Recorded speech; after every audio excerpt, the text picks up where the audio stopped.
Israel ने बीती रात जनूबी लेबनान में जोरदार हमला किया। यह हमला हिजबुल्लाह के ठिकानों को निशाना बनाकर किया गया, तो वहीं जिसमें कई लोगों की मौत हुई है और कई अफराद जख्मी हो गए हैं।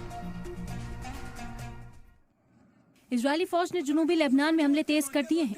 हिजबुल्लाह के ठिकानों को निशाना बनाकर ये हमले किए गए। बताया गया कि 3 दिन पहले हिजबुल्लाह की तरफ से किए गए हमलों के बाद इजरायली फौज ने भी इसका जवाब बम बरसा कर दिया। रात के वक्त हुए इस हमले की वजह से पूरा शहर आग का गोला बना दिखाई दिया। वहीं आसमान में भी हमले के बाद आग की लपटें कई किलोमीटर दूर तक नजर आईं।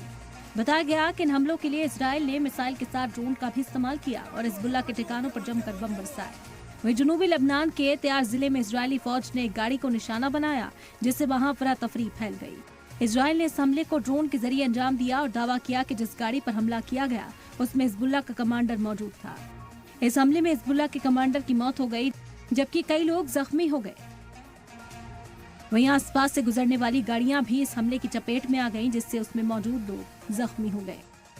ब्यूरो रिपोर्ट, सलाम टीवी।